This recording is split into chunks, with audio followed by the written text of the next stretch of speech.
Il y a 6 ans, Jade et Johnny Hallyday affrontaient ce que n'importe quel enfant craint le plus au monde, la perte d'un parent. Si elles espéraient que la mort de leur père allait les rapprocher de David Hallyday et Laura Smith, les aînés de Johnny Hallyday, elles sont désormais en mesure d'affirmer que tout le contraire s'est passé. La suite après la publicité. Personne n'a oublié les visages de Jade et Joy Hallyday aux abords de l'église de la Madeleine à Paris le 9 décembre 2017. Ce jour-là, les filles que Johnny Hallyday a eues avec Laetitia fixent le cercueil blanc de leur père disparu 4 jours plus tôt, emporté par la maladie. Des images poignantes et bouleversantes sur lesquelles Jade et Joy ont accepté de revenir dans les pages de Paris Match.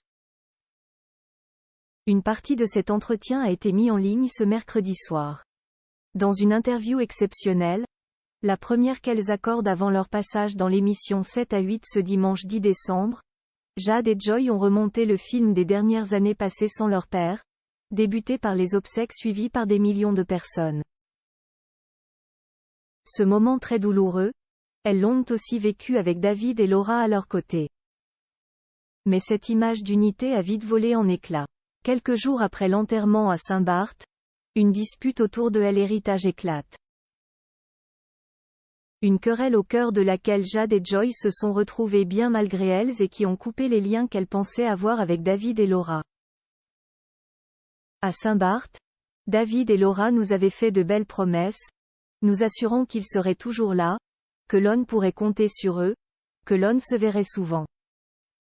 Et puis à peine étaient-ils repartis, on n'a plus jamais eu directement de leurs nouvelles. Je l'ai vécu comme un abandon, affirme Jade à Paris Match. David et Laura n'ont pas tenu leurs promesses selon Jade et Joy. Ces propos font écho à ceux de sa sœur Joy qui, quant à elle, évoque une trahison. Après la disparition de papa, on a cru qu'on aurait un lien plus fort, que ça allait tous nous rapprocher.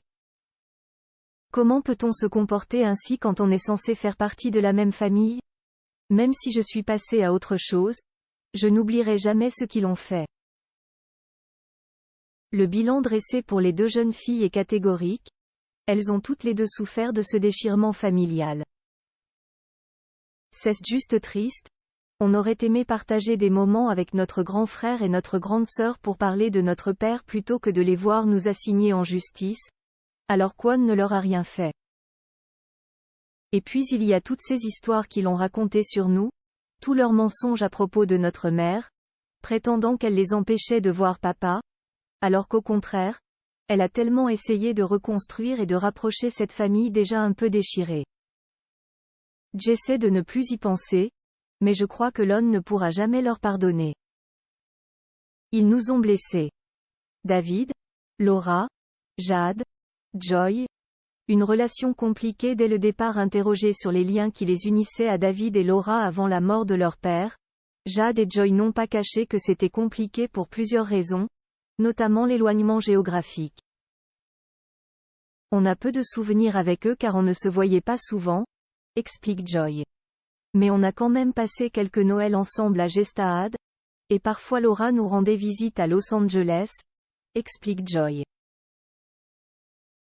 Pour Jade, Laura Smith a essayé, un temps seulement, d'être une grande sœur pour elle et Joy.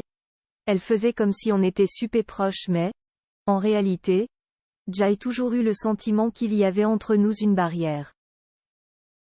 Petite, je m'accrochais à l'idée que j'avais un grand frère et une grande sœur parce que je trouvais ça bien. À présent, il ne me manque même plus. Une famille plus que jamais déchirée donc 6 ans après la mort de Johnny Hallyday. L'intégralité de l'interview de Jade et Joy Hallyday est à découvrir en intégralité dans le numéro du 7 décembre 2023 de Paris Match. La suite après la publicité. La suite après la publicité.